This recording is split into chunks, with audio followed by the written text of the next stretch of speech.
Hey, did you ever want to just like start over with your project? Because that's kind of what I did, sort of. See, I'm building this car fast. And there were a couple things that were done that I did, and I actually lost sleep over. So I was like, I can't deal with it. I mean, I'm used to building stuff and I have to be happy with it. Otherwise, I literally lose sleep over this stuff. And starting at the front of the car, all the way back, I almost redid everything. Up front, I wanted more room to the firewall. And from what I saw underneath, I had enough room to move the engine forward, maybe a ½ inch or so more. So I took all the engine mounts out, moved the position on those adjustable plates, and reset those. Still have nice clearance around the rack, but that gets me more clearance at the firewall, which makes me happy. I added gussets to the transmission there. Horrible out of position welding, I know, but it's burned in. So I put gussets on that just to support those L braces. I had to slot this a little bit more to get the room for the transmission to come forward. And now you can see I have, instead of the dust seal being right up against the yoke, I've got a good gap, around a ½ inch. That's good, so that doesn't affect my drive shaft at all. And then the other thing was the rear axle, which I am in the middle of redoing now. If you saw the last videos, when I put the S10 axle in, the S10 spring perches were wider than the springs and actually at an angle, and it made the U-bolts all crooked. Would have worked fine. I just didn't like it. I just didn't like the way it looked. And I didn't like the fact that I had to adjust the pinion angle with the blocks. So I'm basically going back to how I was supposed to do it in the first place, and would have done it if the S10 perches didn't line up. That's the only reason I even attempted it the way I did. I also changed rear axle. I had a 373 in here. This one's a 308. I have to keep reminding myself, this car is not being built for offline acceleration. It's being built to drive anywhere. And I want that gear works much better. I'm running a very short tire, so I'll be around 2,000 RPM at 70 miles an hour, which is fine. So this axle has all the brackets already all cleaned off of it. It actually was in a friend of mine's hot rod, and he was switching to a wider rear, so I bought this from him. And nothing special, just an S10 pickup, 308 open rear. I'm going to use new spring perches. That was the whole idea in the first place.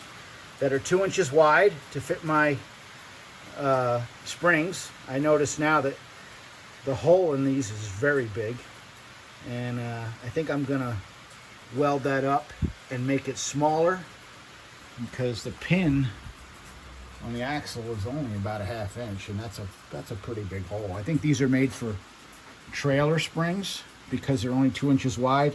Most perches that you buy are 2.5 inches wide. But the thing that's neat about these is they're made for a 3-inch tube, and S10 is a smaller tube. So what that does is allows me to twist these to match the angle on the leaf springs. So I can get a good mock-up with these before I weld them in. And now it's starting to rain pretty good, so it's gonna get noisy. So I'm gonna mock this up right now. And I'm also gonna use a set of 2-inch lowering blocks. All right, the 308 rear is in. I didn't video it because you've already seen me install the rear. Not much to it. I basically just set it on my spring perches, and I used some 2-inch lowering blocks that I had around. You guys don't believe I go to swap meets, so it has a $10 price tag on it. I'm not even gonna take it off. I don't necessarily prefer to use aluminum blocks. I normally make my own out of 2x2 square steel and weld them directly to the perches, so it's all a one-piece unit. But I'm gonna use these for now. because I want to see if I like this gear ratio. If I want more, it's easier to be able to take it apart. So I'm not going to trim these off yet either. They will be trimmed off. Notice anti-seize on everything. The pinion is set at 3 degrees up, which is what I want. Once this is turned around, it'll be easier for me to get the big welder out over to it, and I will weld the purchase right to the axle. I already have it centered. My distance from my drum to my spring is the same on both sides. So everything is looking good right now. All right, one last look at the S10 rear for those with Hudsons before I move on to the next stage of the project. So all this is a S10 pickup truck rear axle. It's 40, no, sorry, that's the backing plate. It's 54 and a half or 54 and a quarter wheel mounting to wheel mounting, which is about 2 inches shorter than the original rear, 1.75 inches by my measurements. Clean off the leaf spring pads. Bought some leaf spring pads off eBay for 2-inch wide leaf springs, which are probably for a trailer, but they work just fine. I am using 2-inch lowering blocks only because with the Jaguar front suspension, the car is lower, and I want it to be pretty level when it's loaded, so that I think will work for me. Otherwise, shocks are stock, U-bolts are longer because of the lowering kit. Otherwise, the originals would work. The original lower spring plate works. All I'm doing to make up the length, or width, I should say, is I'm using wheel spacers here. If you're keeping your Hudson wheels, that's great because you could go 4 3/4 to 4 1/2 and use your original Hudson wheels and it'd work fine. I know some people have their reservations using these adapters. I've used them fine with no issues. The biggest thing with them is to make sure the surfaces are clean here and here, so there's no gaps and nothing to make this uneven, and that these nuts inside here have to be below this surface, and they're tight, obviously. Well, that's done. I've driven thousands of miles with them, no problem. Again, these are street cars, not drag cars, so I'm not going to say it's fine for a 10-second drag car, but for a daily driver, they've been flawless. So that makes up my gap, and that works perfectly. I'm running a 15/7 wheel with, I believe, 4 3/4 back spacing, and I'm running short tires. You could run your tall Hudson tires, no problem. I'm running 215/60 15s on all 4 corners right now, and the wheel is nicely centered in the wheelhouse. So that works great. Last thing I got to do is I got to get some e-brake cables because these are cut off, and that I'll be doing custom because I don't have any of the original Hudson stuff still in the car. I'm using the Hudson brake hose just bolted to the rear up there, and I'll run new lines. And that's it, nothing special. And my adapter U-joint here to go from, I believe it's 1310 to 1330. Look at my pile of junk here because I made a mess last night. And here's the U-joint I used. It's a GMB from Rock Auto 240-0356. Just have to double check when you buy these joints that they have the machine grooves for the inside clips. This one does. Some I've purchased do not. All right, that is it. I'm done with all the stuff that I redone. Now it's time to move forward. I'll probably stick this video in front of one of the normal day videos. I don't normally do work on the cars after work because I work long hours, and it's nice to be with the family and relax. But I did not want to get behind on this deal, so the last few nights I came out after work and worked a couple hours and got all this stuff redone. So now I'm happy. At least for now I'm happy. So I will see you on the next real day video, which I'm not even sure what day that is yet. I have to look at my videos and figure it out. But it's moving along. So we'll see you on the next one. Oh, no, we won't. I'll see you on the next video. It'll be part of this one. See ya. Hey, welcome back to Rust Order Garage. And I'm already sweating because I've been messing around, but this is like day 13, but I only have a very little amount of time in the shop today. So this video will probably be day 13, day 14, maybe day 15. I don't know. The reason that this will run on is because there's a lot of preliminary messing around to even try to figure out how to make all this work. So I put the floor section back in the car for the driver's side. I'm still going to have to massage it, and that's air quotes mean I'm going to beat the snot out of it with a hammer, but I still have to massage it to clear the transmission because I have the transmission up pretty high right now, and that's where it's going to be. But I needed this piece of floor in so I can start mocking up steering column, brake pedal, power brake booster. They all have to live in the same area, so some things will go somewhat smooth, some things will not, and I'll have to make some parts to make it work. One thing that I realized the other day and kind of gave me a little, I don't know, peace, is to deal with the exhaust is I forgot that these manifolds are made of cast steel and not cast iron. So basically I can make my own manifold. So I was real concerned about steering clearance underneath the manifold, and I actually cut the flange off the back of it just to look at it. And I may just seal off the back of the manifold and create a new outlet up here and curve down.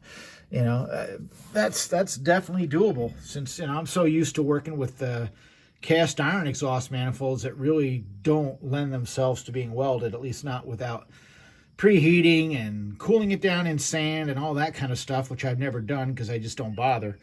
But with these, you can just weld them. So I'm less worried now about steering clearance. So I'm going to get the steering column where I want it best I can, brake booster where I want it best I can. And as long as I can get the steering to connect, I'm going to make something work as far as the exhaust. I actually moved the engine back a little bit when I made the mounts just to give me more exhaust clearance, which now I didn't need to do, but it's okay. I'm leaving it where it is. And yeah, so that's where I'm at right now. So of course, because I'm a hoarder, I have pieces and parts from all different cars all over the place that I've parted out over the years. One thing I have right there, that's a 4th generation F-body power brake booster and master cylinder, probably off a 93 to 96 Z. Got about enough of them to last me my lifetime. But what I like about them is, in this case anyway, the booster doesn't mount directly to the firewall. It has that extension bracket.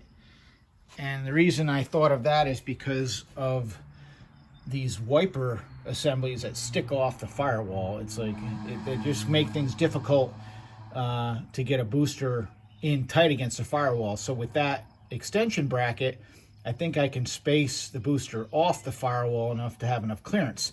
And the other thing about the F-body is it's a smaller diameter double diaphragm, so it still gives you plenty of braking power, but in a little more compact package. As far as steering columns, this is what I'm going to use. I don't know what it's from. I bought it at a swap meet at some point, but it's a probably mid-70s GM column, automatic. It's got the gear shift indicator on the column there, which is nice to have. It already has the ignition switch. It already has a neutral safety switch, and I can make that work. The other thing I wanted to use, the reason I want to use a GM column is I want to put a 3-spoke racing's type, or I'll say NASCAR type steering wheel on this thing. And I know I have an adapter laying around to mount to a GM column. Since more and more, like I said, this is going to be a blue 51 Hudson with stickers on it, if you know what that means. And more and more NASCAR type themes. So without going down a rabbit hole, I am going to remove this dash cluster, probably make just a metal panel with gauges, more like a race car type deal. And I am going to have to modify this steering column. This is too narrow for that GM column, so I am going to have to cut this out. These pieces remove, they just unbolt, but I'll have to open this metal up here, and this section is going to come off. And I'm trying not to go down a rabbit hole. This is where it's very difficult for me to just say, just throw the car together and get it done. Because I usually get into detail type things that take more time. I mean, come on. I spent over a year so far on that 55 Buick, and that was supposed to be not even a build, really. I mean, that was supposed to slap that together and go do burnouts, and it's turned into a full build, like usual, leaving the exterior as I found it, but there isn't a system that isn't touched on that car, and that's how it usually ends up with me. I go down the rabbit hole. But this one, I really have to concentrate and just get it out. So, whereas I want to paint this dash and paint the steering column and all kind of stuff, I don't know if I'll have time to do it. So I'm basically going to build the car, make it so, you know, things can come out easy enough so I can paint it. If I have time, I do want to, you know, I'd like to build the dash. I mean, this is the time to do it, not after you already assembled the car, but I may not have any choice. This may be driving around with the dash and the column as they are, and we'll see how it goes. There's things I'd really like to do, but they may have to happen after the deadline of Halloween. Actually, October 1st, I'd like this car out. So, enough of that rambling. I'm going to take that dash apart and open that up so I can get that steering column in.